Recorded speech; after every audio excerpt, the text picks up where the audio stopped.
பார்த்தா எப்படி தெரியுது உங்களுக்கு? மிளகா பழம் மாரி இருக்கா? அப்படியே கனகாம்பர கலர்ல இருக்கு. நான் அந்த மரத்துல புடுங்கி குடுத்தாங்க. அப்படி ஒரு இனிப்பு. நல்ல தேன் மாதிரி இருந்தது. ஆனா குட்டியா தான் இருக்குது பழம். இந்த இவ்வளோ தான் சைஸ் இருக்கு. அத வந்து காய வச்சிருக்காங்க இது. தெரியுதா? இத வாங்கி சாப்பிடுங்க. உடம்புக்கு ரொம்ப நல்லது. இது ஆர்கானிக்லாம் கூட இருக்கு. நான் ஆர்கானிக் வாங்க மாட்டேன். ஆமா. திடீர்னு ஆர்கானிக் சாப்பிட்டா ஏதாவது ஆயிட போகுது.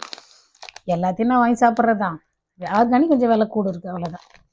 இந்த கோஜி பெர்ரிஸ் வந்து உடம்புக்கு ரொம்ப நல்லது. இது வந்து அநேகமாக இது சைனாவிலேருந்து வந்த ஒரு பழம்னு நினைக்கிறேன். ஏன்னா அவங்க ஊர் பக்கருந்து வந்திருக்கு. சரி.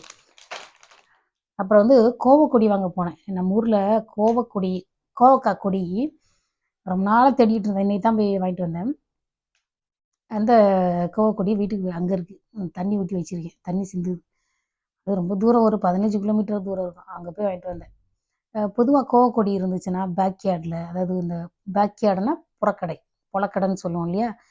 அந்த மாதிரி செடி இருந்ததுன்னா அது பெரும்பாலும் அவங்க கேரளாக்காரங்களாக இருப்பாங்க. அவங்க தான் அந்த செடியும் விற்பாங்க. கேரளாக்காரங்கள்ட்ட தான் போய் வாங்கிட்டு வந்தேன். அந்த கோவக்காய் இருக்கு இல்லையா? அது வந்து தோட்டம் சிவா அப்படின்ற ஒரு யூடியூப் சேனல் உங்களுக்கு தெரியும். நிறைய பேர் பார்த்துருப்பீங்க. நிறைய விஷயம்லாம் சொல்லுவார். அவர் என்ன சொல்கிறாரு, இந்த அதாவது இந்த வெளியிலலாம் தானாக வளருது இல்லையா? அந்த கோவக்காய் வந்து கசக்குமா. வீட்டில் வளர்க்குறது வந்து அப்படி கசக்காதான். நல்லா வெள்ளரிக்காய் மாதிரி இருக்குமா. எனக்கு என்ன ஆசைன்னா, அதை எடுத்து கேரளாக்காரங்களாம் வந்து அது வெட்டி அப்படியே எண்ணெயில் போட்டு இந்த அவரைக்காய் மாதிரி வதக்கி அப்படி சாப்பிட்றாங்க. அது என்ன பண்ணணும், வத்தல் போடணும். வத்தல் போட்டு எண்ணெயில் பொரித்து தயிர் சோறுக்கு சாப்பிடணும். தண்ணி சோறு, தயிர் சோறுக்கெலாம் நல்லாயிருக்கும்.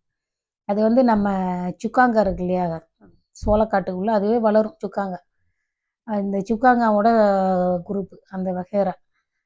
2க்கும் ஒரே டேஸ்ட் தான் வரும்னு நினைக்கிறேன். நான் கோவப்பழம் சாப்பிட்ருக்கேன். காய் எப்படி இருக்குன்னு சாப்பிட்டதில்ல. இந்த தடவை இப்போதைக்கு இவ்வளோ செடி வாங்கியிருக்கேன்.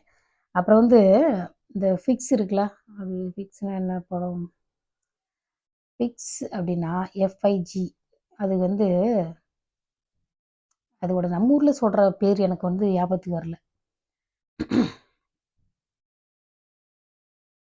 அது வந்து இச்சி பழம் மாதிரி ஒரு பழம். சரி, ஃபிக். அதை நான் தமிழில் எனக்கு என்ன ஞாபகத்துக்கு வரல. ஆனால் வந்து அது ஒரிஜினல் தமிழ் பேர் இருக்குது தெரியுமா? ஃபிக்குனா இருங்க. ஃபிக்குனா அதனால் பெருசாக வரும். அப்படி பெருசாக வரும். அந்த செடி ஒன்று வாங்கிட்டு வந்தேன். $15. இங்கே பாருங்கள், பங்களாதேஷ்காரங்க கிட்ட நான் அவரைக்கொடி வாங்கினேன் இல்லையா? அதே